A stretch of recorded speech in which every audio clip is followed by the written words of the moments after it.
आने वाले का नाम सैयद जहांगीर गिलानी था। वो एक गिलानी सैयद था जो कि पता चला कि करीब ही सब्ज़ी मंडी में काम करता है। उस वक़्त वो अपना काम ख़त्म कर चुका था और शाह जी ने जब उसे फ़ोन किया, नूर शाह ने, तो वो उसके कहने पर फटाफट से मंडी से यहाँ चला आया था। वो आया भी पैदल था और इस वक्त आकर के हमारे सामने बैठ चुका था और वो हमसे ये पूछ रहा था कि हमारे साथ क्या रूहानी परेशानी है, वो हमारी क्या खिदमत कर सकता है।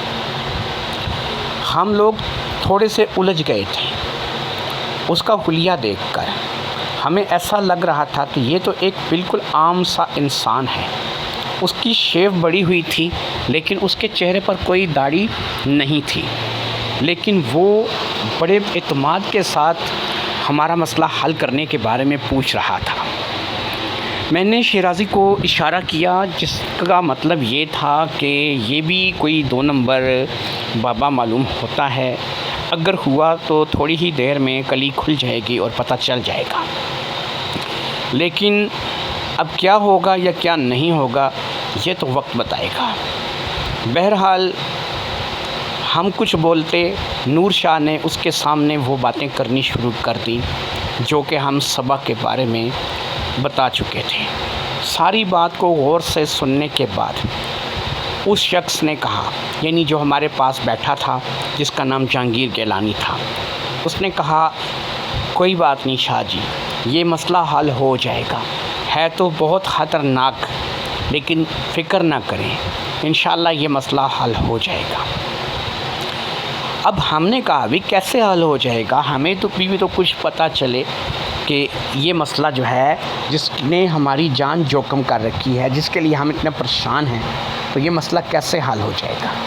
उसने कहा कि मैंने अखबार में ऐसी ख़बरें पढ़ी हैं कि रोज़ाना रात को एक शख्स मारा जाता है, लेकिन क्योंकि मैं इन मामलात में बिना किसी के कहे दखल नहीं देता, ऐसी बहुत सी बातें अफवाहों के तौर पर भी सामने आती रहती हैं, तो इसलिए मैं अब एक ही बात है कि मैं अपने काम से काम रखने वाला आदमी हूँ। लेकिन अब आप लोग जब मेरे पास आए हैं और इस मसले का हल चाहते हैं, तो इंशाअल्लाह इस मसले का हल करेंगे और आपको बताएंगे। फिर उसके बाद उसने हमसे सभा को लेकर के कुछ सवालात करने शुरू किए।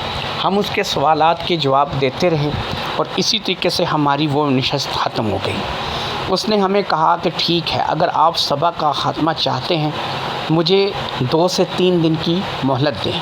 मैं 2 से 3 दिन में आपको सभा के बारे में कुछ बताऊंगा। ये कह कर के उसने मेरा और इंस्पेक्टर शिराज़ी का फ़ोन नंबर ले लिया और हमें वहाँ से रुखसत कर दिया। हम लोग रुखसत होकर अपने घर आ गए। नूर मोहम्मद शाह को देखकर ऐसा लगता था कि वो वाकई कोई नूरानी या रूहानी शख्सियत है। उसके चेहरे पर बाकायदा से दाढ़ी थी, उसने सर पर रुमाल सा रखा हुआ था और उसकी शख्सियत ऐसी थी कि उसने देख के लगता था कि ये नमाज़ भी पढ़ता होगा, ये इबादत भी करता होगा। लेकिन वो शख्स जो आया था, उसके पाँव में स्लीपर, उसके काले रंग के कपड़े, सलवार कमीज़ जो थी उसने पहन रखी थी और एक थोड़ी सी शेव बड़ी हुई एक आम सा इंसान हमें कंफ्यूज कर रहा था। लेकिन उसके अंदर जो एतमाद था वो नूर शाह के अंदर नहीं था। अब ये एतमाद किस चीज़ का था ये अल्लाह बेहतर जानता है। लेकिन बहरहाल उसने हमसे 2 या 3 दिन में इस मसले के लिए थे कि इस मसले का हल 2 या 3 दिन में वो हमें बताएगा। इसी तरीके से 2-3 दिन गुज़रने में कोई टाइम नहीं लगा। जैसे वक्त तेज़ी से गुज़रता है, वो 2-3 दिन भी गुज़र गए। अब शिराज़ी कभी हमारी तरफ आ जाता था और कभी मैं शिराज़ी की तरफ चला जाता था। क्योंकि शिराज़ी फैमिलीदार आदमी था, तो ज़्यादातर मैं ही शिराज़ी के पास उस वक़्त चला जाता था जब वो थाने में ना हो, ज़्यादातर अपने घर हो। तो मैं शिराज़ी के पास अक्सर चला जाता था और हमारी इसी मसले पे बात होती रहती थी। फिर एक दिन हमें उसका फ़ोन आ गया, जी उसी सैयद जहांगीर गिलानी का। उसने हमें फ़ोन किया और उसने बताया, उसने कहा कि तुम दोनों में से किसी एक की ज़िंदगी ख़तरे में है। तुम दोनों में से कोई एक है जो सबा का अगला शिकार होने वाला है। लेकिन मुझे अभी तक ये कन्फर्म नहीं है कि तुम दोनों में से कौन है जो सबा का अगला शिकार होने वाला है। मैं तुम लोगों को डरा नहीं रहा हूँ, मैं तुम लोगों को ये कह रहा हूँ कि तुम लोग किसी भी शक्ल में किसी पर भी एतबार करके इस बार किसी के झांसे में मत आना। हम दोनों ने इस बात को ना चाहते हुए भी तस्लीम कर लिया। हम असल में उसकी बातों का एतबार सही तरीके से कर नहीं रहे थे। बहरहाल हमने इस बात को सरसरी सा लिया कि भी अब तक उसने हमें कोई नुकसान नहीं पहुंचाया, तो अब हमें मारने की कोशिश क्यों करेगी। बहरहाल हमने इस बात को इग्नोर किया और वो फ़ोन कॉल ख़त्म हो गई। उस रात जब मैं सोने के लिए लेटा तो मैं चौकन्ना था। बहरहाल अपनी जान किसको प्यारी नहीं होती। अगरचे उसने कोई ब्लफ़ मारा था या कोई झूठ बोला था, लेकिन फिर भी अपनी एहतियात लाज़िम थी। सोने के लिए मैं लेट गया, लेकिन कोई ऐसा गैर मामूली वाक़या पेश नहीं आया। मैंने एक दो दफ़ा शिराज़ी को फ़ोन करके उसका हालचाल भी पूछा तो उसने बताया कि सब ठीक ठाक है, कुछ परेशानी या मसला नहीं है। और फिर इसी तरीके से जब मैंने देखा कि अब रात आधी हो चुकी है और किसी किस्म की कोई परेशानी मालूम नहीं हो रही है, तो मैं भी सो गया और मेरे ख्याल में उधर शिराज़ी भी आराम से सो चुका था। आधी रात से टाइम ऊपर हो चुका था। न जाने रात का कौन सा पहर रहा होगा। दरवाज़े पर तेज़ दस्तक की आवाज़ ने मुझे जगा दिया।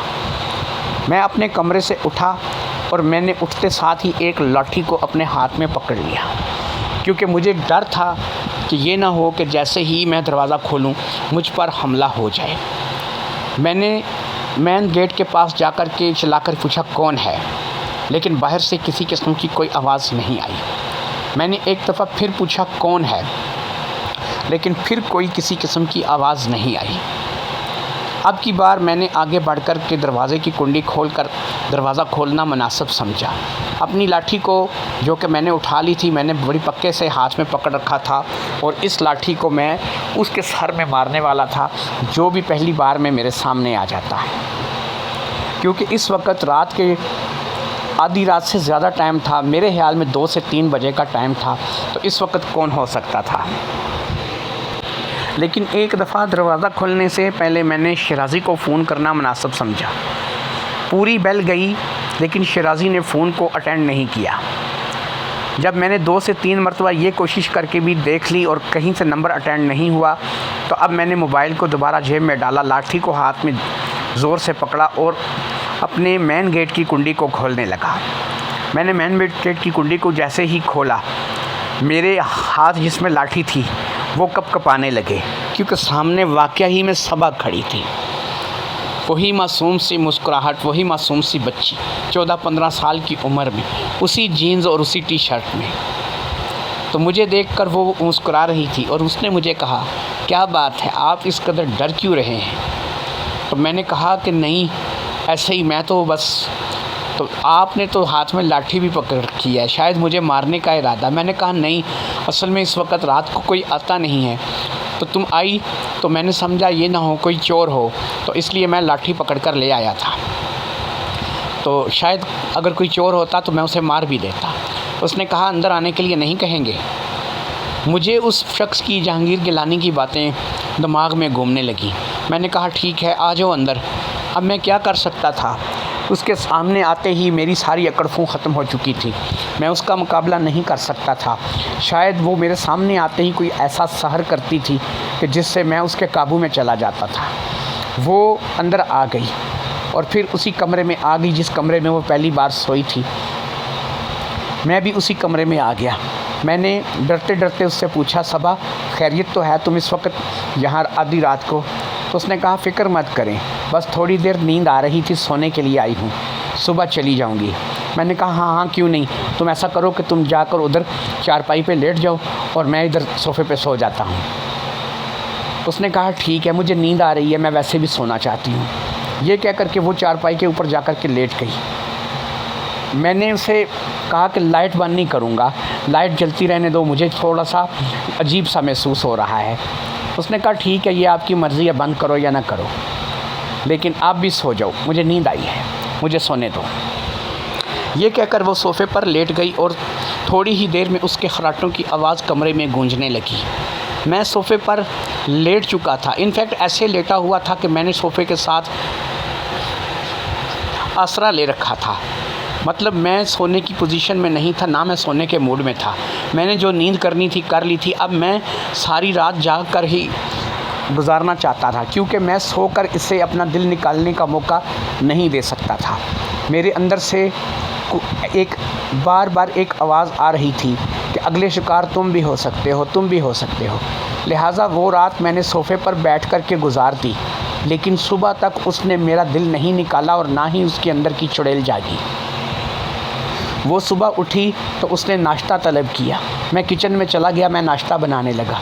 नाश्ता बनाते हुए भी मैं डरा हुआ था और मैं बार बार उसकी तरफ देख रहा था। वो बिल्कुल मुतमिन थी, बिल्कुल ऐसे ही जैसे वो पहली या दूसरी बार मुझे मिली थी। फिर वो नाश्ते की टेबल पर ख़ुद ही जाकर बैठ गई। मैंने नाश्ते को टेबल पर लगाया और फिर उसने मुझे कहा, आराम से नाश्ता करें, आप इस कदर डर क्यों रहे हैं? मैंने कहा कुछ नहीं, बस मैं तो वैसे ही आज पता नहीं क्यों मेरा दिल घबरा रहा है। उसने कहा हाँ, दिल तो आपका घबराना ही है। जब इंसान का कोई करीबी साथी चला जाए तो इंसान को अगर ना भी पता हो तो गायबाना तौर पर इंसान को कभी कभी ऐसी चीज़ें महसूस होने लगती हैं कि जिसमें इंसान डर जाता है और इंसान के दिल में एक घबराहट सी पैदा होती है। तो मैंने कहा तुम क्या बात कर रही हो? मेरा कौन सा करीबी साथी ऐसा है कि जो चला गया है, या मेरा कोई ऐसा अज़ीज़ है जो अब इस दुनिया में नहीं रहा है? तो उसने कहा हाँ, आपने पता नहीं करवाया, आपको पता नहीं चला। उसने जब ये कहा तो मैं परेशान हो गया। मैंने कहा नहीं, मुझे बताओ, मुझे कुछ भी नहीं, तुम्हारे सामने, मैं तो रात का इधर ही हूँ और अभी सुबह मैं इधर तुम्हारे साथ बैठ के नाश्ता कर रहा हूँ। तो उसने कहा आपको पता है, मैं जब सुबह आपके पास आई थी ना, 3 बज रहे थे जब मैं आपके पास आई थी, तो आपको पता है मैं क्या काम करती हूँ? तो मैं अपना काम करके आई थी, तो मैं अपना काम करने के बाद ही आपके पास पहुँची थी और फिर मुझे नींद आ रही थी तो मैं फिर यहाँ आपके पास सो गई। तो अब मैं यहाँ पर नाश्ता करूँगी और फिर मैं अपनी रात रुखसत हो जाऊँगी। आज मैं अकेले जाऊँगी क्योंकि आज मेरा आपकी मोटरसाइकिल पे जाने का मन नहीं कर रहा है। बाकी आप अच्छे इंसान हैं, मुझे आपने अच्छा नाश्ता करवाया है, मैं जब भी आई हूँ आपने मेरा ध्यान रखा है। तो मैं आपसे एक बात करना चाहूँगी, आप उस काले कपड़े वाले के पास दोबारा मत जाना। अगर आप उसके पास जाएंगे तो मुझे अच्छा नहीं लगेगा। उस काले कपड़े वाले के पास दोबारा मत जाना। अब मेरी समझ में नहीं आ रहा था कि ये किसका कह रही है, लेकिन जैसे ही उसने दूसरी तीसरी बार इस बात को दोहराया तो एकदम मेरे दिमाग में वो सैयद जहांगीर गिलानी साहब आ गए, जो कि मंडी में काम करता था। एक आम सा लड़का था जिसने काले रंग के कपड़े और चप्पल पहन रखी थी प्लास्टिक की। तो मैंने कहा कहीं तुम जहांगीर गिलानी की बात तो नहीं कर रही हो? तो उसने कहा मैं उसका नाम नहीं जानती और जानना भी नहीं चाहती, लेकिन याद रखो कि उस काले कपड़े वाले के पास ना जाना। क्यों? कि अगर तुम उस काले कपड़े वाले के पास जाओगे तो हो सकता है तुम्हारे साथ भी, मुझे मजबूरी है, फिर मैं आप कह नहीं सकती, मुझे सब कुछ करना पड़ जाए जो मैं आज रात करके आई हूँ। किसके साथ?